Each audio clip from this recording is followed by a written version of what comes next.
friends, this is your host Vanna and you are watching the another episode of the Weekly Chakallas. आज हम बात करेंगे एक बहुत बड़े षड्यंत्र की, एक ऐसी विदेशी साजिश जो भारत में मोदी सरकार को और भारत को कमजोर करने में लगी हुई है। जी हाँ, अमेरिका की एक एजेंसी USAID ने भारत में चुनावों को प्रभावित करने के लिए $21 मिलियन खर्च किए हैं। अब सबसे बड़ा सवाल ये है कि ये पैसा किसको गया, कहाँ गया और भारत में ऐसे कौन से लोग हैं जो गद्दार लोग हैं जो ऐसे षड्यंत्र भारत को कमजोर करने में लगे हुए हैं। हाँ, हाल ही में डोनाल्ड ट्रंप ने अपने एक प्रेस कॉन्फ्रेंस में साफ साफ बोला है कि इंडिया में USAID द्वारा $21 मिलियन सिर्फ चुनावों को प्रभावित करने के लिए खर्च किए गए हैं और ये एक US का डिपार्टमेंट है डॉज, जिसके हेड एलॉन मस्क हैं, उनकी रिपोर्ट पर यह आधारित है कि ये पैसा इंडिया में इलेक्शंस को प्रभावित करने के लिए ही स्पेंड किया गया है। तो चलिए जानते हैं इसके बारे में डिटेल में और आगे बात करते हैं। ठीक, हेलो अंकित। हेलो वन्ना। तो सबसे पहले ये जानते हैं कि USAID एक्चुअल में है क्या। ये एक US की एक एजेंसी है, लेकिन हम दर्शकों को बताना चाहेंगे कि सबसे पहले मोटा मोटा कि USAID एक्चुअल में कैसे काम करता है और ये है क्या। देखिए वन्ना, US अपने आप में वर्ल्ड की एक इकलौती सुपर पावर है और वो हमेशा चाहेगी कि पूरे वर्ल्ड में हर जगह उसके हिसाब से चीजें हों, चीजें उसके कंट्रोल में रहें। और ये अचीव करने के लिए उनके पास कई सारे ऑप्शन होते हैं, जैसे वो पैसा दे के इन्फ्लुएंस कर सकते हैं या आर्म ट्विस्टिंग कर सकते हैं या कोई ऑफर दे सकते हैं जिसके भरोसे उनको कुछ किसी भी कंट्री से कोई डील मिल सके। तो ये बहुत सारी एक्टिविटीज हैं और इन्हीं में कुछ चीजें ओपनली की जाती है, कुछ चीजें बिहाइंड द डोर्स की जाती है कि जिससे लोगों को पता ना चल सके कि रियल ऑब्जेक्टिव क्या है। क्योंकि अगर आप कंट्रोल कर रहे हैं किसी कंट्री को तो आपको बहुत सारे रिसोर्सेज उसमें डालने पड़ेंगे। तो एक्चुअली जो USAID बनाने का वैसे मेन एक्चुअल मकसद क्या था, वहां पर क्यों बनाया उन्होंने? हाँ, तो उनका जो ऑफिशियली जो उनका पर्पस रहता है वो यही रहता है कि जैसे US को माना जाता है कि भाई वर्ल्ड की एक सबसे रिचेस्ट कंट्री है, उनके पास बहुत पैसे हैं, रिसोर्सेज हैं, हर तरीके की चीजें हैं, सबसे बेस्ट क्वालिटी के या जो भी रिसोर्सेज है बहुत ज्यादा है उनके बाकी और कंट्रीज के कंपैरिजन में।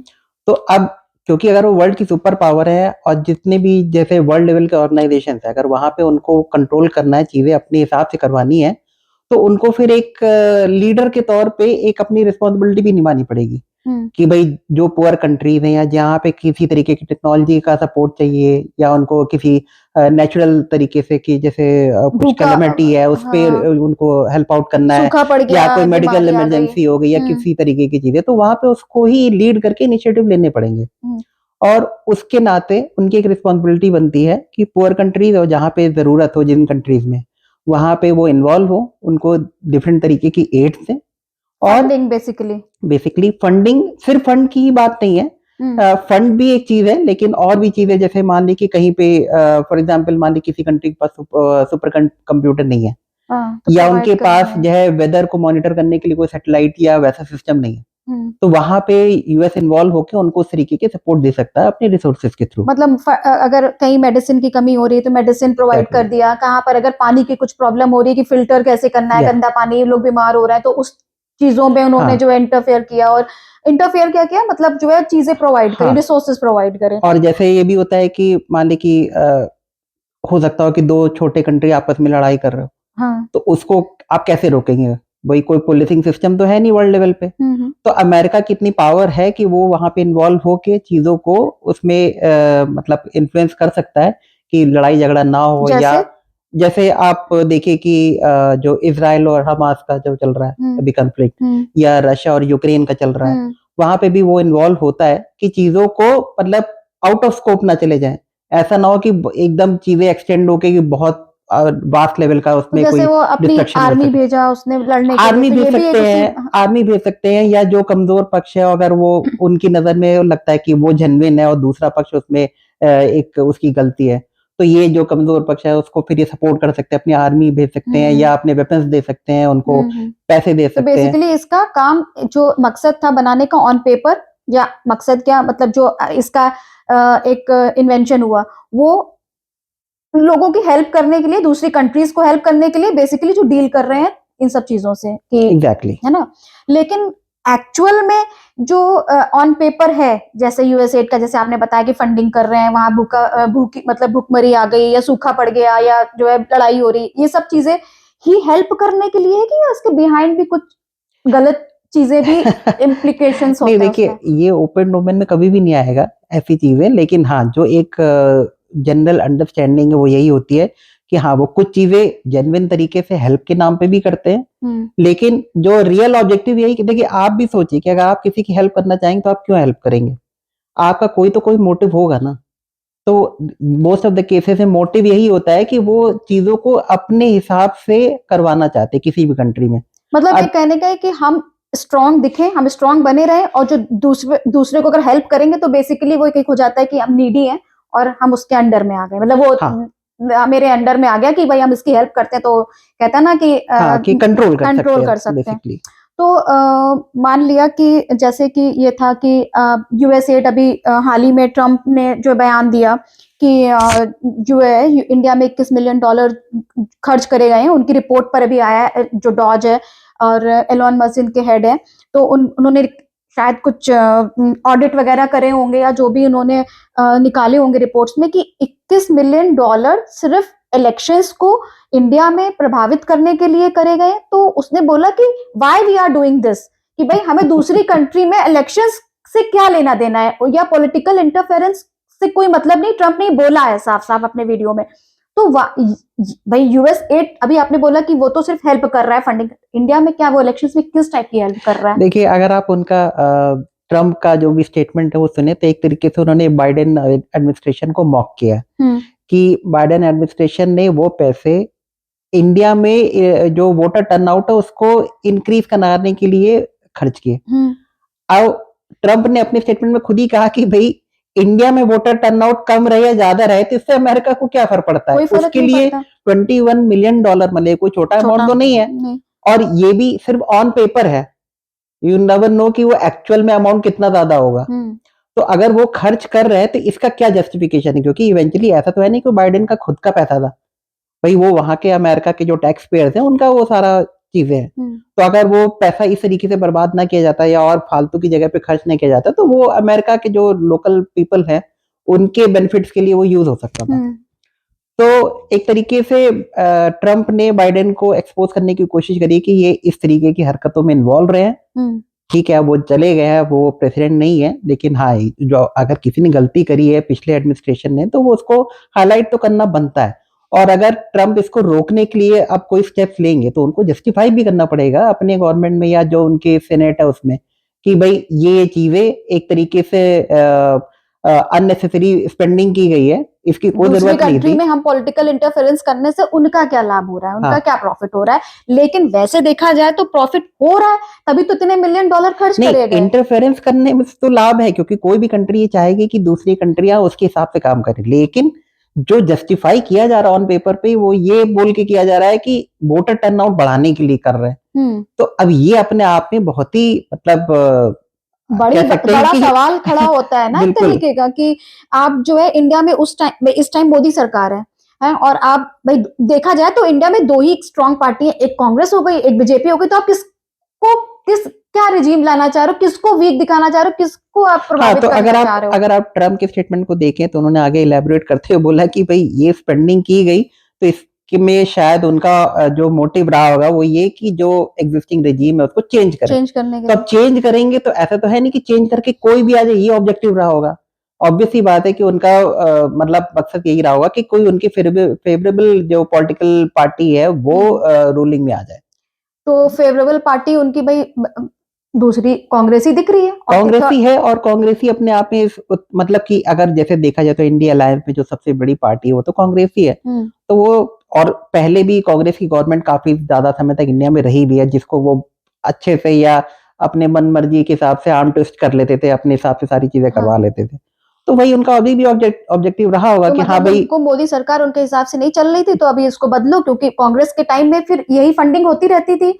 तो ऐसे तो अगर पीछे के हम सिनेरियो देखें तो जैसे कन्वर्जन रेट को ले लो, कहा जाता है कि बाहर से फंडिंग होती है, ये नहीं कहा जा रहा है कि सिर्फ यूएस से होती है, गल्फ कंट्रीज से भी होती है, डिफरेंट यूके से भी होती है बोला जाता है कन्वर्जन में, और यूएस से भी होती है, नो डाउट। तो जो कन्वर्जन एक केस आया था ना, अभी उत्तर प्रदेश में योगी सरकार ने अभी जो है उसको पकड़ा भी था 2021 में। कौन नाम नहीं आता ना, सलीम सिद्दीकी था, जो एंटी टेररिज्म और इलीगल कन्वर्जन्स करा रहा था। अभी तो खैर उसको लाइफ मतलब इम्प्रिजनमेंट का वो मिल गया है, सजा मिल गई है। तो उसमें उसने साफ बोला था कि उसकी फंडिंग डिफरेंट गल्फ से हो रही है और यूके से हो रही है। यूएस का नाम नहीं था, लेकिन इसका मतलब है जो ये बाहरी फंडिंग्स होती हैं, जो इंडिया में जो इलीगल काम हो रहे हैं या जो भी चीजें जो खराब हो रही हैं, तो कोई ना कोई एनजीओस के थ्रू या स्टैब्लिश कर देते हैं अपना एक इंडिया में कि हम इनके थ्रू, क्योंकि डायरेक्ट तो कोई फंडिंग ये नहीं कि हमने इनको इतने पैसे डायरेक्ट दे ही नहीं रहे हैं ना। तो किसी के एनजीओ के थ्रू या किसी एजेंसी के थ्रू इंडिया में होता है, और उसके बाद में पहले तो सुना है कि गवर्नमेंट को डायरेक्ट भी देते थे। अभी तो जब से मोदी गवर्नमेंट आ गई तो उसने मना कर दिया, डायरेक्ट गवर्नमेंट में शायद फंडिंग नहीं होती है।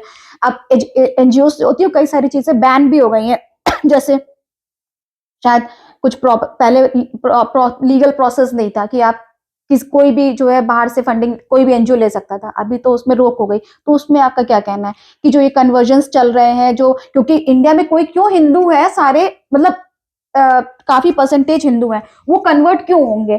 कई कई स्टेट्स तो पूरे पूरे ऑलमोस्ट अभी केरला वगैरह में तो कन्वर्ट हो गए हैं।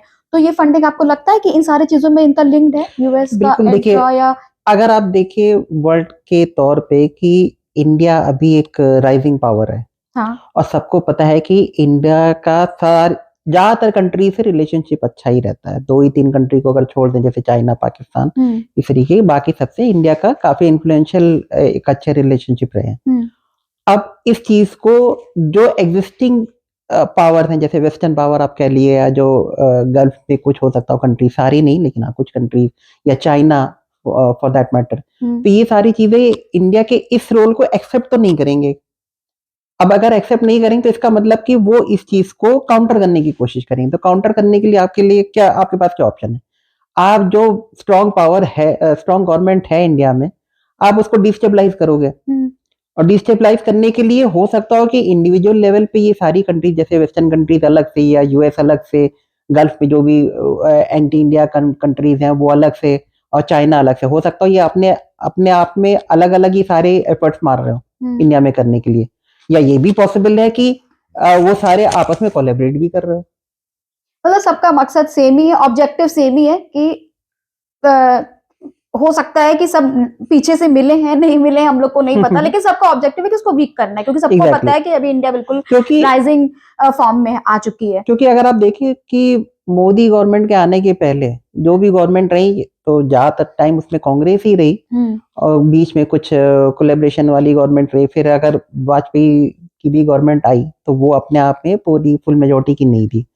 तो वहां पे सारी कंट्रीज के लिए जो पावरफुल रहती थी उस समय, उनके लिए इंडिया में अपना इन्फ्लुएंशियल या अपने बेनिफिट की चीजें करवाना बहुत ही ईजी होता था।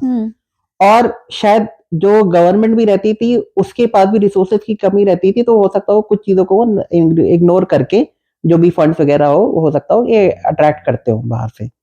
जैसे पहले यूके भी कुछ फंड्स देता था, या जो है यूएस भी आई थिंक 2016 तक गवर्नमेंट को डायरेक्ट फंडिंग कर रहा था। तब आप ये सोचिए कि में जो है मना किया गया। तब ये सोचिए कि अगर ये डायरेक्ट फंडिंग आ रही होगी, तो ऐसा तो ही नहीं कि जो है वो सारा फंड जो भी जेन्युइन कॉज बताया गया उसी में ही यूज हो रहा होगा। भाई कुछ ब्राइब के लिए हो रहा होगा, कुछ एक्चुअल में कुछ अच्छे काम के लिए हो रहा होगा, और हो सकता हो कि उसका ज्यादा बड़ा पोर्शन गलत तरीके के कामों के लिए, कि जो इंडिया जहाँ पे, अब जैसे एक बहुत ही छोटा सा एग्जाम्पल है कि इंडिया अगर अपने खुद के आर्म्स डेवलप कर रहा है टेक्नोलॉजी वाइज, तो अब यूएस के लिए क्या फायदेमंद होगा कि इंडिया वो चीज अपने आप से खुद से डेवलप कर ले, कि जिससे वो उसको कहीं पे बाहर से उसको खरीदने की जरूरत ना पड़े, या इंडिया वो चीज डेवलप ना कर पाए और अल्टीमेटली उसको वो सारे वेपन्स बाहर से खरीदने पड़े, जिसमें यूएस एक सबसे बड़ा सप्लायर होगा। है। तो उसके लिए तो खतरे वाली चीज हो जाएगी ना कि हमारे तो मार्केट इसी तरीके के बहुत सारे ऐसे रीजन है या पॉइंट्स है जहां पे इस तरीके के एफर्ट्स बाहर की गवर्नमेंट्स मारती हैं, और जिसमें यूएस के तौर पे अगर देखिए तो भाई सबसे बड़ी कंट्री है, मतलब रिसोर्सेज के पॉइंट ऑफ व्यू से सबसे ज्यादा पावरफुल है, सबसे ज्यादा पैसा उनके पास, हर तरीके की टेक्नोलॉजी है, जो आप इंटरनेट यूज कर रहे हैं, जो सैटेलाइट सिस्टम, ये सारी चीजें उनके कंट्रोल में, तो वो आपको हर तरीके से मॉनिटर कर सकते हैं और अपने हिसाब से चीजों को इन्फ्लुएंस कर सकते हैं। जैसे एक अभी 2008 में बिहार में एक केस हुआ था कि जो मेडिकल ट्रायल्स वगैरह होते हैं, हाँ मेडिकल ट्रायल्स में ये यूएस की एक कोई कंपनी थी, फार्मा कंपनी, जिसने जो है बिना एक प्रॉपर कंसेंट लिए लोगों से, और वो रिक्रूट हो गए थे कि मेडिकल फ्री ट्रायल के लिए, हाँ। और तो फिर उसमें काफी डेथ हो इस पे गई अगर आप थी। देखें तो जैसे कहा जाता है कि बिल गेट्स और मिलिंडा का जो फाउंडेशन है, तो वो अगर ऑन पेपर देखे तो हाँ भाई ठीक है, वो लोगों को मेडिकल फैसिलिटीज प्रोवाइड करने के लिए हेल्प कर रहे हैं, उनका एक फाउंडेशन, चैरिटी फाउंडेशन बना रखा है।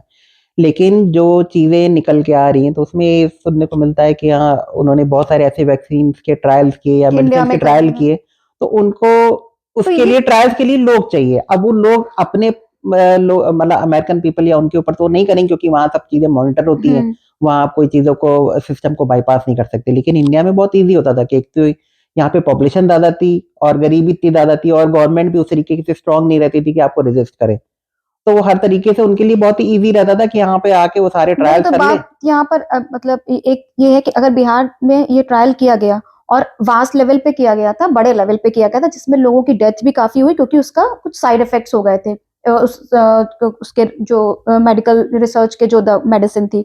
तो इस ऐसा तो है नहीं कि वो जो फार्मा कंपनी आई और डायरेक्ट आके बिना कुछ करे जो है लोगों को दे दिया, ये गवर्नमेंट के थ्रू ही तो प्रोसेस हुआ होगा ना। तो इसमें गवर्नमेंट मिली, और उस समय 2008 में किसकी गवर्नमेंट थी? कांग्रेस की थी। तो अभी 2008 में केस हुआ, फिर शायद एक 2010 में हुआ, ऐसे ही कुछ देखिए गोवा में। आप जो बातें कर रही हैं ये सारी वो चीजें जो पब्लिक डोमेन में आई हैं। हाँ, आप बहुत ये सारी सोचिए कि चीजें तो बहुत सारी चीजें आई नहीं होंगे, और आजकल तो चलिए ठीक है, एक बार कह सकते हैं कि सोशल मीडिया का जमाना है, चीजें उतनी जल्दी हिडन नहीं रह पाती। लेकिन आप पहले के जमाने की बात करिए, 2000 के पहले की, तो उस समय आप सोच सकते हैं कि क्या स्थिति रही होगी। नहीं, स्थिति भी रही होगी। तब दूसरी बात यहाँ पर सबसे बड़ी बात है कि ये सारे चीजें हो रही थी कांग्रेस मतलब दूसरी पार्टी के रहते हुए। लेकिन देखा जाए तो 2014 बीजेपी जब से आई तब से ये केसेस ऐसे सुनने को नहीं मिलते। तो कहीं ना कहीं बीजेपी गवर्नमेंट को इन्फ्लुएंस करना बाहर वाले एजेंसीज को टफ तो थोड़ा टफ रहेगा, था, बिल्कुल। इसीलिए ये जो चीजें पीछे हाँ बिहाइंड चली कि अब नहीं सुनने वाले हैं ये मोदी, और मतलब स्टॉप बॉन है कि हमारा नहीं चलने वाला, हमारा काम नहीं चल रहा, तो अब इनको चेंज करो एक तरीके का गवर्नमेंट को, बिल्कुल। मतलब साफ साफ इस अब वाले। जैसे इसके बहुत ही दो सिंपल एग्जांपल आप दे सकते हो। जैसे इंडिया ने रशिया से S-400 मिसाइल डिफेंस टेक्नोलॉजी दी उन्होंने, तो अब अमेरिका ने अपनी तरफ से पूरी कोशिश करी कि वो उनका कोई सिस्टम को उसको खरीदे और रशिया से वो प्रोक्योरमेंट ना करे। इंडिया ने अंडर मोदी गवर्नमेंट इस चीज को इग्नोर किया और अल्टीमेटली रशिया से वो सिस्टम लिया। इसी तरीके से अभी यूक्रेन और रशिया के वॉर के समय इंडिया ने रशिया से बहुत ही चीप दाम पे ऑयल और पेट्रोलियम प्रोडक्ट्स खरीदे। उसके लिए अगेन अमेरिका ने पूरी कोशिश करी कि इंडिया वो चीज ना करे, लेकिन मोदी गवर्नमेंट उस पर बेंड डाउन नहीं हुई। तो अब इस तरीके की चीजों में के लिए अगर अमेरिका की प्रेफरेंस क्या होगी कि कोई अगर वीक, अब मान लियो राहुल गांधी पप्पू जैसे लोग होते, तो वो क्या करते, उनको आके सीधे कहते कि भैया ठीक है तुम ये पकड़ो इतने पैसे और चुपचाप बैठो और जो हम कह रहे हैं वो करो। तो वो उनके लिए बहुत इजी था और इजी होता। वही चीज है कि मतलब ये सारे अगर सिनेरियो अगर जोड़े जाए, आपस में लिंक करे जाए, तो इसलिए अब समझ में आता है कि पीछे से क्या साजिशें चल रही थी, और कुछ चल रही थी और भी चल रही होंगी। ऐसा नहीं कि चीजें नहीं चल रही है, वहाँ ये कि बहुत सारी चीजें गवर्नमेंट के हो सकता है नॉलेज में ही ना हो। तो जैसे जो भी इंस्टेबिलिटी की चीजें कराई जाती हैं, कुछ चीजें उनके पकड़ में आ जाती है, भैया वो भी इंसान ही है, ऐसा तो है नहीं कि सारा एकदम परफेक्ट सिस्टम कोई भी हो सकता है मॉनिटरिंग का। तो कहीं ना कहीं से मतलब बाहर की जो ये फंडिंग्स है, ऑन पेपर तो बड़ा अच्छा दिखाने के लिए कि हम हेल्प कर रहे हैं, लेकिन बिहाइंड कुछ ना कुछ तो इस पे गलत घपला है।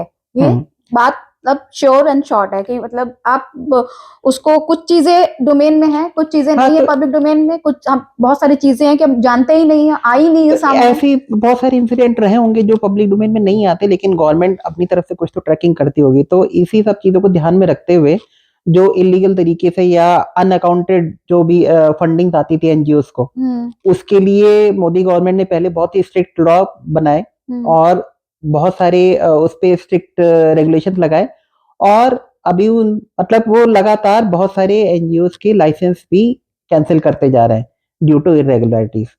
तो ऑब्जेक्टिव वही है कि इस तरीके का जो भी पैसा जो इंडिया में किसी भी तरीके का डिसरप्शन क्रिएट कर सके, अगर वो आ रहा है तो पहली बात वो गवर्नमेंट की नॉलेज में होना चाहिए कि वो पैसा कहाँ से आ रहा है, उसका सोर्स क्या है। जैसे कि फॉरेन इंटेलिजेंस एजेंसीज और ये जो जॉर्ज सोरोस जैसे एजेंट हैं ये भारत में क्या इंस्टेबिलिटी पैदा करने के लिए और भारत को कमजोर करने के लिए लगे हुए हैं, ऐसा मतलब उनका क्योंकि एक लोकसभा चुनाव जो अभी हुए थे उसमें जॉर्ज सोरोस ने ओपनली बोला था, जिसका वीडियो भी है, कि मैं $1 बिलियन खर्च करने के लिए तैयार हूं अगर इंडिया में जो है रिजीम चेंज हो जाएगी, साफ बोला था उन्होंने। तो इससे क्या लगता है ये सारे जो अभी ये सब जो खुल के आया है, ये अभी यूएसएड वाला मामला और ये सारा, ये सब एक दूसरे से लिंक्ड है, ये चल रहा है पीछे से कुछ भारत में जो है उसको कमजोर करने के लिए, भारत में कुछ गड़बड़ पैदा करने के लिए, या कुछ। अगर एक कंट्री के तौर पे सोचिए कि अमेरिका को इंटरफेयर भी करना है और वो ओपनली, ऐसा तो है नहीं कि सबके सामने जाके पब्लिकली जाके वो पैसे भी दे देगी और सारी तरह की फंडिंग भी कर देगी खुद अपने नाम से। तो वो बहुत सारे डिफरेंट चैनल्स यूज करते हैं जो कि काइंड ऑफ मास्क होते हैं। अब जैसे जॉर्ज सोरोस है, अब आप सोचिए कि वो बंदा ठीक है, वो इंडिया से मान ली हो सकता हो नफरत करता हो, लेकिन वो अपना $1 बिलियन क्यों लगाएगा कि गवर्नमेंट इंडिया में चेंज होगा? इससे उसका क्या फायदा है? उसका कोई फायदा नहीं होगा पर्सनल लेवल पे। तो ऑब्वियस ही बात है इसके पीछे कहीं ना कहीं जो बाइडेन एडमिनिस्ट्रेशन रहा होगा, उन लोगों की तरफ से वो सोर्स होगा फंड का, मतलब ये जरिया इनके थ्रू वो पैसा दे रहे हैं। अब यहाँ पे एक दूसरी बात ये भी है कि जॉर्ज सोरोस ने मान लिया अगर बोला कि हम $1 बिलियन एलोकेट कर रहे हैं हम इसमें रजीम चेंज के लिए, तो अब वो पैसा कैसे देगा? ऐसा तो है नहीं कि वो कहीं पे मार्केट में डाल देगा या कहीं पर रख देगा, लोग आके उठा के लेके चले जाएंगे। भाई वो भी अपने चैनल जोड़ेगा इंडिया में जो उसके काम आ सकते हैं इस ऑब्जेक्टिव को अचीव करने के लिए। तो अगर आप याद करिए कि राहुल गांधी जो यूएस की बहुत सारी उन्होंने ऐसे ट्रिप्स करी है वहां पे लोगों के साथ जाके मिले जो कि नोन फेसेस हैं एंटी इंडिया प्रोपेगेंडा के लिए, और ये कुछ चीजें तो जो ओपन थी मीडिया में आई कुछ, लेकिन ऑब्वियस ही बात है कि पीछे और भी बहुत सारी डिस्क्लोज मीटिंग भी रही होंगी जिसके बारे में किसी को कुछ नहीं पता।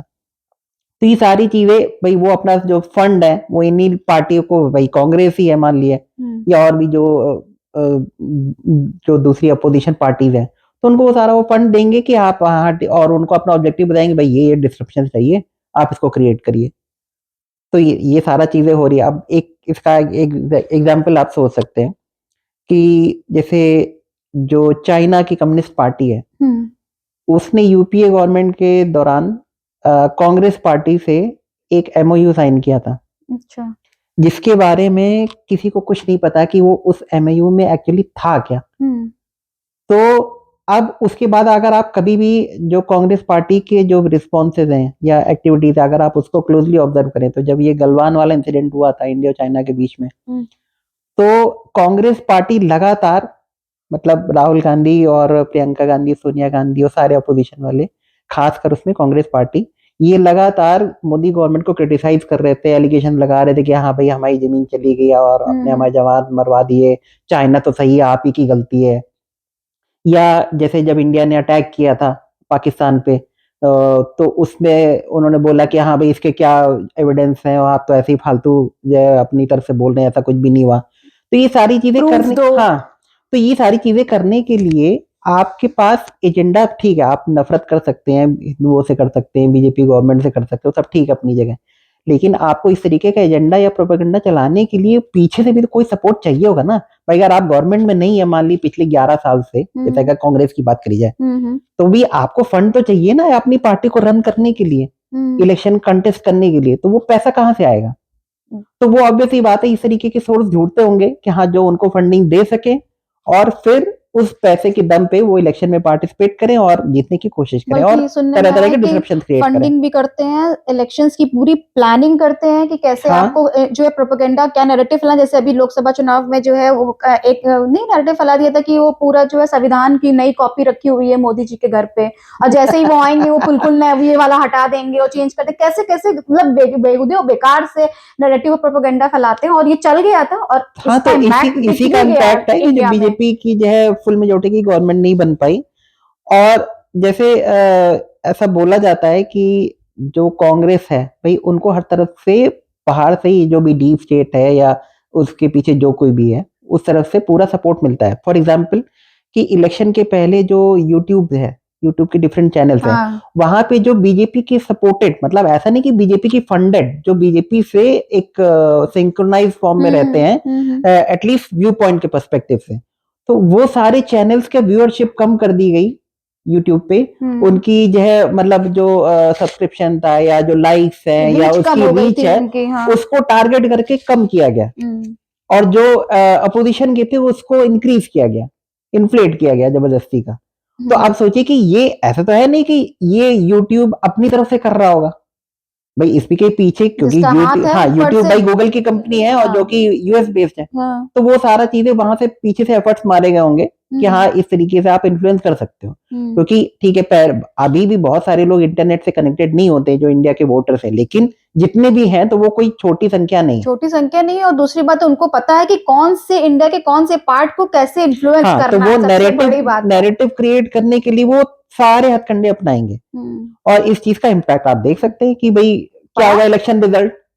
और ये तो आप कह सकते हैं कि लक था हम लोग का या इंडियंस का कि जो बच गए कि मोदी गवर्नमेंट ठीक है मेजोरिटी के साथ नहीं, लेकिन फिर भी गवर्नमेंट बना ली उन्होंने। लेकिन अब यही सोचिए कि 30-40 सीटें और कम होती तो बस कहानी लग चुकी थी। हाँ, मतलब पूरा जोरों से पूरा उनका जो है लगे थे। वो अलग बात है, कहीं ना कहीं मोदी सरकार का जो है वीक करना उसको और उनके आगे खड़ा होना एक उनके लिए बहुत चुनौती भी हो गई है, मतलब यूएस के लिए भी हो गई है। बिल्कुल सिर्फ यूएस के लिए नहीं, बाकी और होगी, क्योंकि देखिए कोई भी नहीं चाहेगा कि उनके बराबर का या उनसे पावरफुल या उनके क्लोज इनफ भी कोई जो है उनका कंपटीटर रहे, क्योंकि सबको हर जगह अपने आप को सुप्रीमेसी मेंटेन करने की जरूरत है ही है। वो कहते हैं ना कि हम तो बढ़ेंगे, लेकिन हम बढ़ रहे हैं, लेकिन दूसरे को बढ़ते हुए नहीं देखना चाहते, दूसरे को गिराना भी है कि हम बढ़ जाएं लेकिन दूसरे को जरूर गिराना, तो वो वाला चल रहा है, ये नहीं कि साथ में बढ़े हों। और आप ये देखिए कि ये कहा गया है कि इलेक्शन को इन्फ्लुएंस करने के लिए, लेकिन अगर आप गौर करें कि जो एंटी-सीए प्रोटेस्ट था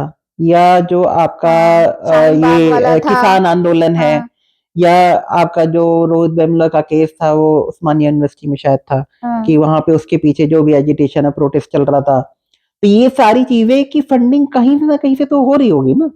ये कोई ऐसा तो है ना कि आम पब्लिक वहां जाके बैठी है, मतलब साल भर अगर मान ली किसान आंदोलन चल रहा है तो पैसा कहीं से तो आ रहा होगा, और वो छोटा पैसा नहीं मतलब होगा। आपको लगता है ये सारा लिंक्ड इन कहीं, बिल्कुल अब ऑन पेपर्स तो नहीं है, लेकिन इस सारा फंडिंग तो किसान आंदोलन यही सब जो बताया जा रहा है, यूएसएड, यूके, गल्फ कंट्रीज सारे लगे हुए हैं अपनी रोटी तो किसान आंदोलन के समय आप सोचिए कि जो भाई खालिस्तान के नाम पे उस पर बहुत सपोर्ट आया, तो अब खालिस्तान कोई अपने आप में कंट्री तो है नहीं कि वो बहुत बड़ा रेवेन्यू जनरेट कर रही होगी कि उस तरीके का सपोर्ट प्रोवाइड कर सके, तो वो पैसा पन्नू के थ्रू या जो कि और भी खालिस्तानी जो एक्टिविस्ट क्या कह सकते हैं, वो टेररिस्ट ही है हमारे लिए, इंडिया के लिए, तो वो सब अगर वो पैसा दे रहे होंगे तो वो अपनी जेब से थोड़ी दे रहे होंगे, उनको भी पीछे ना कहीं से तो उस तरीके सपोर्ट आ रहा हो। तो वो यही सारे चैनल्स हैं कि जो बाइडेन एडमिनिस्ट्रेशन है या मान ली कि जो कनाडा का जो भी गवर्नमेंट होगी इन्वॉल्व होगी, या यूके से अगर वो पैसा आ रहा है, या गल्फ कंट्री से अगर मान ली कि जो एंटी इंडिया सेंटीमेंट रखते हैं उनकी तरफ से आ रहा है, तो वो सारा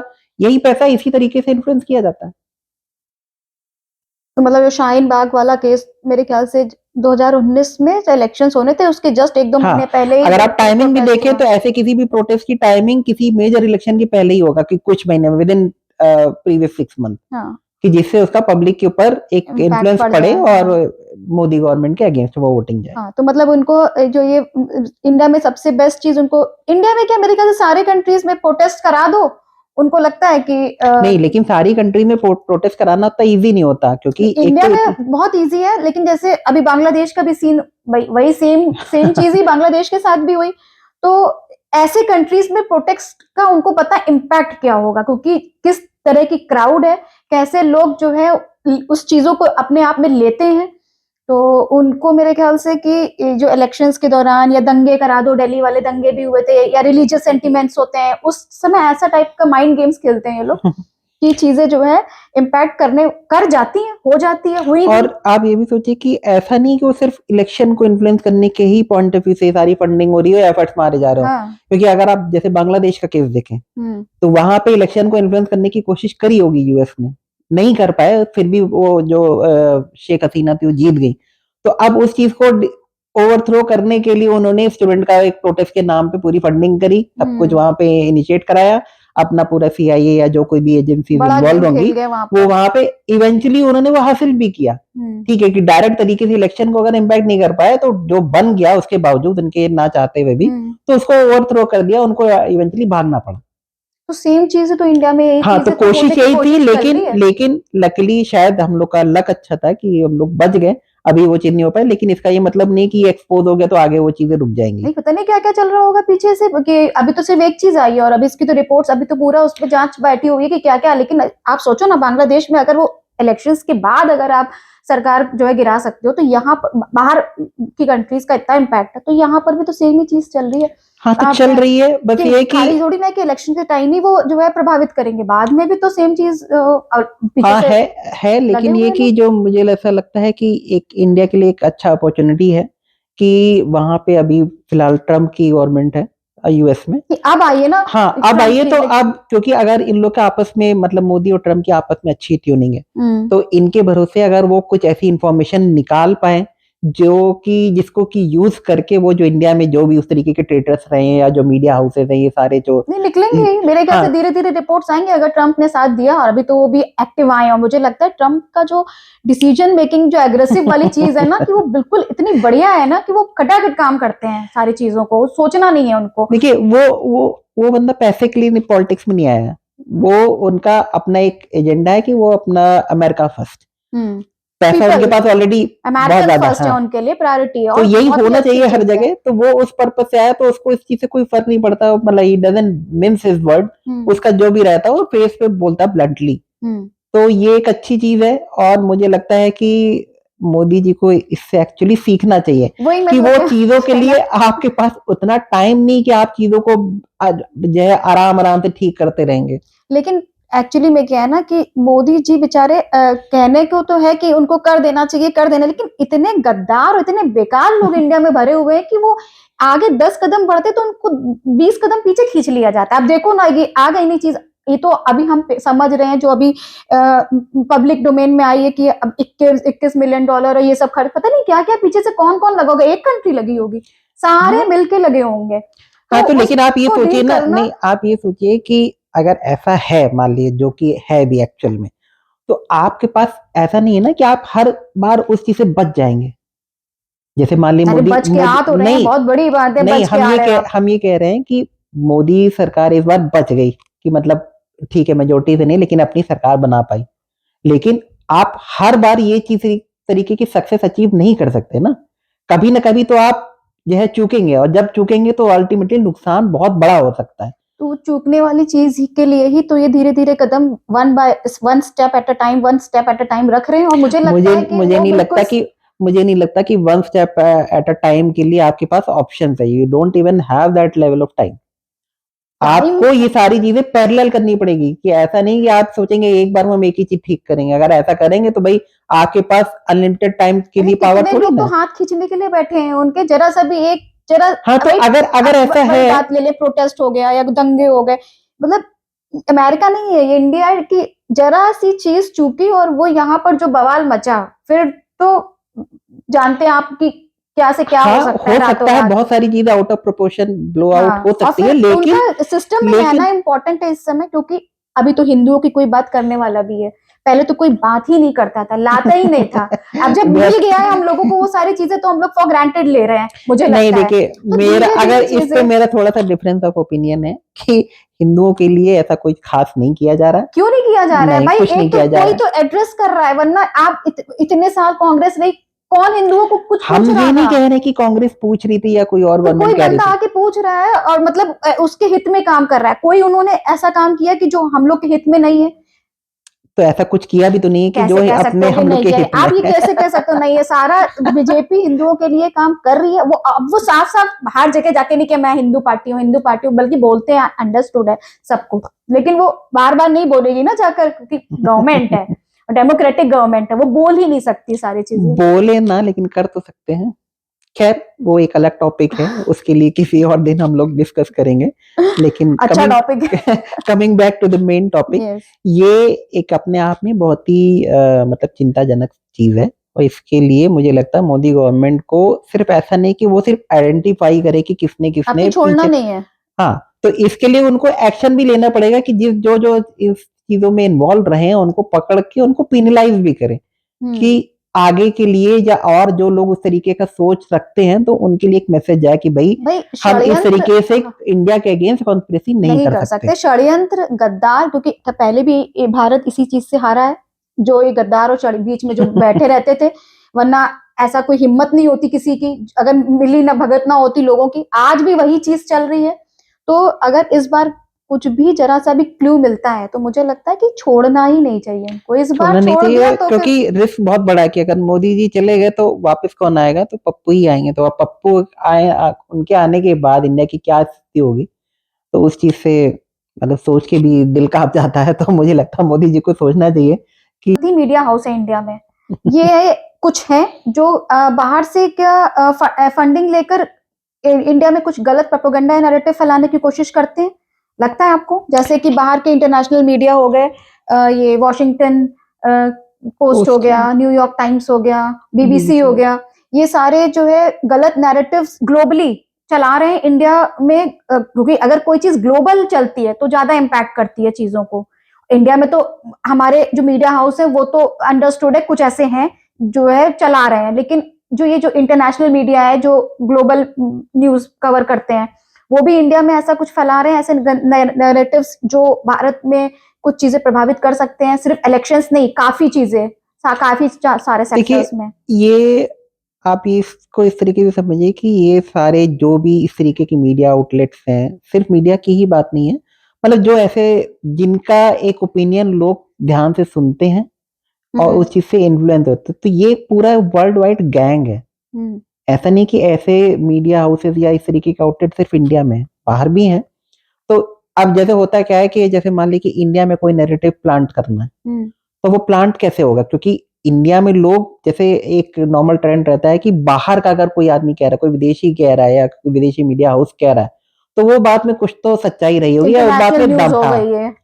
तो इसी तरीके से वो क्या करते हैं कि वो एक कोऑर्डिनेशन में न्यूयॉर्क टाइम्स या बीबीसी से या कहीं से जो वॉशिंगटन पोस्ट है, इसमें कोई ऐसी अपनी खबर चलवा देंगे और फिर उस खबर के भरोसे वो इंडिया में अपना पूरा नैरेटिव बिल्डअप करने की कोशिश करते हैं।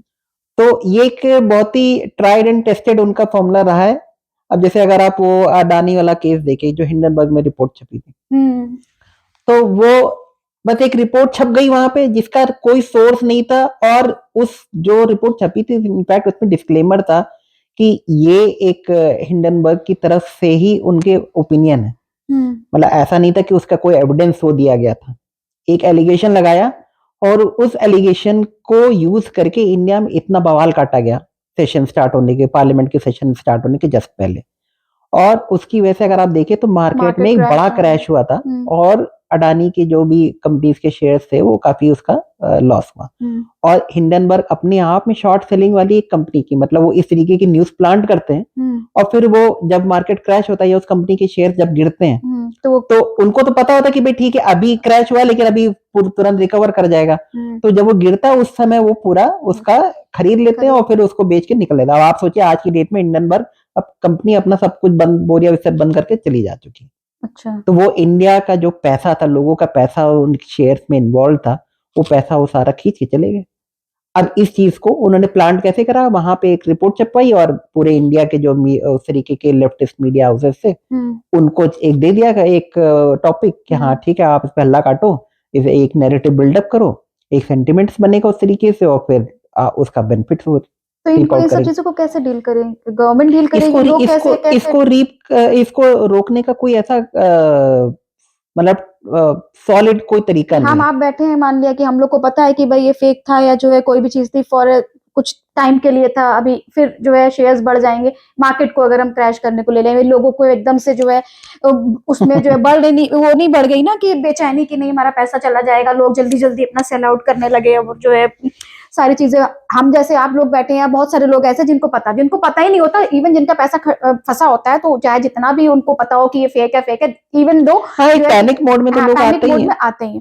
तो इन सब चीजों को कैसे कंट्रोल करेगी? गवर्नमेंट भी कंट्रोल नहीं कर सकती। इसको कंट्रोल करने का मुझे लगता है कि आप इसको डायरेक्टली कंट्रोल नहीं कर सकते, लेकिन आप काउंटर कर सकते हैं। कैसे?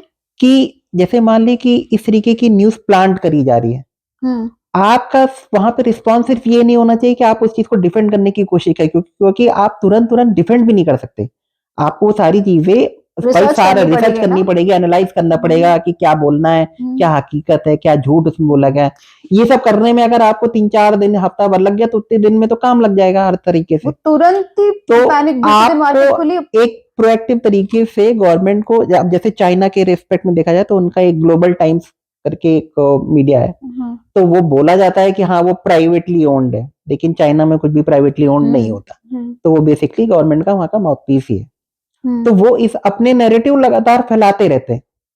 वो कहीं पे ऐसा नहीं, वो वेट नहीं कर रहे हैं कि कोई आदमी आके कुछ बोलेगा तब हम उसको काउंटर करेंगे। जो बीजेपी की मुझे लगता है एक बहुत बड़ी कमी है कि वो चीजों को रिएक्ट करते हैं, चीजों पे प्रोएक्टिव तरीके। हाँ, तो हर बार आपको टाइम नहीं मिलेगा। अब किसी चीज का नुकसान होना, तुरंत मान ली मौके पे नुकसान हो गया। नहीं तो जैसे मान ले कि ये न्यूज फैलाई गई बाहर से, जो है इंटरनेशनल मीडिया से, कि ऐसा ऐसा हो गया, तो उन्होंने भी रिसर्च तो किया नहीं कि कौन सी कंपनी है, क्या है, शेयर हो। तो जब उन्होंने नहीं किया तो हमारे कुछ ऐसे मीडिया हाउस में, जैसे गवर्नमेंट के जो कंट्रोल में होंगे यार, बहुत सारे ऐसे मीडिया हाउस हैं जो गवर्नमेंट बोल दे, या जो भी इनका स्पीकर है कि आप ऐसा नैरेटिव, ये गलत जा रहा है, आप इधर से जो है न्यूज चलाओ।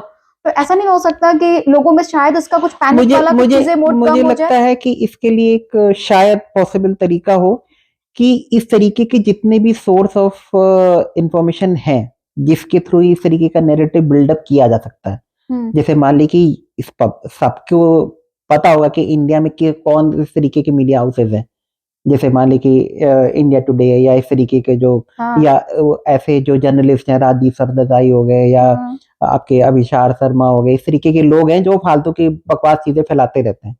तो इनके बारे में आप हमेशा कंटिन्यूअसली अपना एक नैरेटिव बिल्डअप करते रहे कि इनकी तरफ से कोई भी इंफॉर्मेशन आ रही है वो ऑलवेज फेक है, उसका कोई जेन्युइनिटी नहीं है, उसका कोई वैलिडिटी नहीं है। इसी तरीके से आप सिर्फ इंडिया तक कंफाइन ना रहे कि बीबीसी या न्यूयॉर्क टाइम्स या वॉशिंगटन पोस्ट इस तरीके की, क्योंकि वही सोर्स होते हैं रेपुटेड चैनल्स के थ्रू। आप उनकी रेपुटेशन को डैमेज करो ना भाई, आप भी अपना काउंटर चलाओ, आप अपना मीडिया हाउस बिल्डअप करो कि जो इस तरीके के गवर्नमेंट प्रो गवर्नमेंट रहे और जो इंडिया के एनिमीज हैं, चाहे वो इंटरनली हो चाहे एक्सटर्नली हो, उसको हमेशा वो टारगेट करते रहे।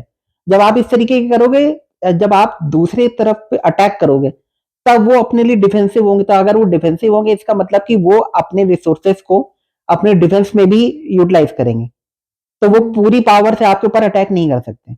अगर आप हमेशा डिफेंड करते रहोगे तो कुछ बार आपको टाइम ही नहीं मिलेगा। अब जैसे मान ली इलेक्शन के समय उन्होंने वो एक अमित शाह का शायद एक वीडियो कांग्रेस के एक लीडर ने चला दिया था असम से शायद, कि हाँ ये संविधान बदल देंगे। क्लिप काट के उन्होंने ऐसा चला दिया, उसका इम्पैक्ट आप देख लीजिए। उसका उस समय उन्होंने रिएक्ट नहीं किया था, रिएक्ट उसको हल्के में लिया। अब हल्के में लिया तो भाई ठीक है, अब जिसका जहां तक मैसेज जाना था वो मैसेज चला गया, आपकी सीटें कम हो गई। तो मतलब तो वही कि अगर आप रिएक्ट करोगे तो आपको कभी उतना मौका हमेशा नहीं मिलेगा कि आप उस चीज को रेक्टिफाई करके बिना नुकसान में बच के निकल जाओ। तो इसका मतलब ये भी है कि आपको कंटिन्यूअसली अटैक मोड में ही रहना पड़ेगा, आपको किसी चीज पे रिएक्ट नहीं करना है।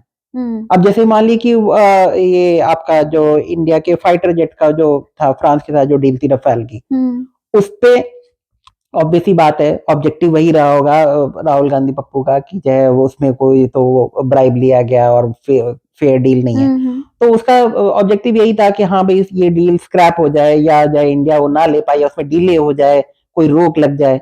तो ऑब्वियसली ये सारा चीजें फायदा भाई इवेंचुअली पाकिस्तान और चाइना को ही जाता, या और जो रफेल के कंपिटिटर कंपनीज है उनको फायदा मिलता किसी तरीके का। तो अब जैसे मान लिया राहुल गांधी ने उस चीज को चलाया, ठीक है, वो उतना इफेक्टिव नहीं हो पाया और उसका मतलब इमीडिएट कोई इम्पैक्ट नहीं हो सकता था, लॉन्ग टर्म में हो सकता था। तो आप तुरंत राहुल गांधी को पकड़ के आप उनको बोलते कि तुम्हारा सोर्स क्या है, सोर्स नहीं है तो तुम अभी या तो माफी मांगो, और अगर या माफी नहीं मांगना तो आप उनको चुपचाप पकड़ के जेल में डाल देते हैं कि तुमने इस तरीके की बिना एविडेंस के तुम कैसे ये सारी बकवास कर रहे हो। तो उस तरीके का कोई एक्शन लेते नहीं हो। अगर आप नहीं लोगे तो यही होगा कि राहुल गांधी अपना बोल के इधर उधर चला जाएगा मजाक करते हुए, और नुकसान आप ही का होगा। बात तो सही है, यहाँ पर कुछ लोग कुछ भी बोल दे रहे हैं, क्रिमिनल्स, कुछ भी कॉमेडियंस यहाँ पे क्रिमिनल्स बन जा रहे हैं। अब उसके खैर ये तो ऑफ टॉपिक है, बाद में बात करेंगे कि जरा सा चीज के लिए पीछे पड़ जाती है पूरी, कई स्टेट की पुलिस पीछे पड़ गई है वो रणवीर अलाहाबादिया के पीछे, और यहाँ राहुल गांधी जैसे लोग पूरे इंडिया के लेवल पे गेम खेल जाते हैं। वो बंदा बोल के बताइए बच के निकल जा रहा है कि हम इंडिया स्टेट के अगेंस्ट लड़ रहे हैं। तो ऐसे लोग को अगर आप काउंटर नहीं करोगे, उनको अगर आप कंट्रोल नहीं करोगे, तो वो तो कुछ भी बोल के निकल जाएगा। भाई नैरेटिव का वॉर है देखिए पूरा, तो उसमें अगर आप अपने आप को डिफेंड ही करते रहोगे और वो भी रिएक्ट करके, तो आप ऐसे नहीं जीत सकते, आपका इवेंचुअली लॉस ही होगा। तो आपके पास एक ही तरीके है कि आप खुद काउंटर अटैक करिए और लगातार करिए और दूसरे को बिल्कुल भी रिलैक्स होने का मौका प्रोएक्टिव ना होना दिए। पड़ेगा कुछ चीजों में जहां पर आपको लगता है कि वाकई इसका इम्पैक्ट जनता पे पड़ सकता है, इंडिया पे पड़ सकता है, और जो है इसका लॉस आपको झेलना और पड़ेगा। आप एक सरप्राइजिंग वाली एक बात है कि ऐसा तो है नहीं कि मोदी गवर्नमेंट में सारे लोग बेवकूफ है जिनको समझ में नहीं आता होगा इस तरीके की चीजें हो रही हैं। तो उसको रोकने के लिए आप क्या कर रहे हो? या मान ली चलो एक बार हम मान लेते कि आपको वो चीज नहीं समझ में आया, आप अपना कहीं पे इन्वॉल्व हो, कहीं पे बिजी हो, आपके पास उतना टाइम नहीं है कि इस तरीके का एनालिसिस करे। हालांकि वैसे अपने आप में बहुत ही गलत होगा, लेकिन इतने सारे जो प्रो इंडिया यूट्यूब चैनल्स हैं या जो आपके पॉडकास्ट करने वाले लोग हैं, वो ये सारी चीजें कितनी बार हाईलाइट कर चुके हैं। आप उसके चलो आप अपना एनालिसिस नहीं करते, दूसरा बंदा एनालिसिस दे रहा है, आप उसको तो रीड आउट करके आप एटलीस्ट कुछ एक बार आप उस पे एक्शन कुछ तो लो। नजर तो डाल सकते हो कि वाकई में कोई फेक तो नहीं बोल रहा होगा, जेन्युइन बोल रहा होगा। हाँ, तो आप उसको आप उसको एनालाइज करो, असेस करो। असिस्ट आज करो। कोई ये नहीं कह रहा है एग्जैक्टली। कि उसने बोला तो आप उसको तुरंत मान लो, लेकिन आप अपना एक टीम बना सकते हो कि जो इन सारी चीजों को लगातार मॉनिटर मॉनिटर कर करे और सकता है। सारा फीडबैक ऊपर तक जाए। भाई जनता की या आवाज हाँ, है तो आपको सुननी पड़ेगी। भाई हो सकता है कि कहीं कुछ कोई गलत बोल रहा हो, कुछ सही बोल रहा हो, लेकिन दोनों को आपको हाँ, एनालाइज आप करके असेस आप करो, दोनों को असेस करो। आपको ये आपको पावर दी गई है भाई हाँ। इलेक्टोरल तौर पे कि आप उस चीज को असेस करके अपना जो भी डिसीजन लेना हो लो। अच्छा, एक चीज और, जैसे कि अभी आपने बोला ना शेयर वाला, अडानी वाला, तो मीडिया हाउस जो है नैरेटिव फैला दिया और जो है लॉस हो गया, मार्केट क्रैश हो गई, सब चलो ठीक है, लेकिन अडानी खुद आकर क्यों नहीं बोले? अडानी ने खुद बोला, उसने तो तुरंत अपनी तरफ से क्लैरिफिकेशन दिया, लेकिन आपको पता है कि शेयर मार्केट कैसे चलता है, पूरा सेंटिमेंट का खेल होता है। अभी सिर्फ उसमें कोई ये अफवाह उड़ा दे कि भैया ऐसा होने वाला आज मार्केट क्रैश करेगा, आप देखिए कोई बिना ये जांचे कि क्यों क्रैश करेगा, किस वजह से, क्या रीजन है, उसके पीछे क्या एविडेंस है, सब अपने धड़ाधड़ पूरे शेयर बेचने लगेंगे। तो ठीक है, मतलब उसमें जो एक्सपर्ट लोग हैं वो शायद अपना होल्ड बैक करेंगे, लेकिन जो एक आम आदमी है जो उतना पैनिक असेसमेंट मोड नहीं में, कर कि जिनका पाता है, ज्यादा पैसा लगा होगा, इंटरनेशनल न्यूज तो चल रही यही ना। हुआ भी कि वो अदानी ने आके बोला भी, लेकिन वही कि जब कोई एलिगेशन लगा दिया, अब जब तक वो एलिगेशन गलत नहीं साबित होगा तब तक तो यही माना जाएगा कि हाँ भाई ये सही है या इसमें कोई सच्चाई होगी। तो वही उसी का वो एंड रिजल्ट था कि हाँ मार्केट पूरा क्रैश कर गया, अडानी का जो भी शेयर थे वो सारे नीचे चले गए। तो दोस्तों बात सिंपल नहीं है। यूएस एड फंडिंग का इंडियन रिजीम पर इम्पैक्ट एक बड़ा कंसर्न है। यह सिर्फ एक फाइनेंशियल असिस्टेंस नहीं बल्कि एक स्ट्रेटेजिक टूल भी हो सकता है जो पॉलिसी डिसीजंस और गवर्नेंस को इन्फ्लुएंस या इम्पैक्ट करता है। तभी तक बेनिफिशियल है जब तक कि ये ट्रांसपेरेंट है और किसी भी एक्सटर्नल कंट्रोल से दूर है। ग्लोबल पॉलिटिक्स रैपिडली चेंज हो रहा है और हमें अवेयर होना होगा कि ये सिर्फ डेवलपमेंट के लिए यूज हो, ना कि कोई हिडन एजेंडा के लिए। तो फ्रेंड्स, ये सिर्फ एक सिंपल डिस्कशन नहीं था, ये हमारे लिए एक वेकअप कॉल है। So stay informed and stay engaged because these affects us all. And don't forget to like and share and subscribe the button.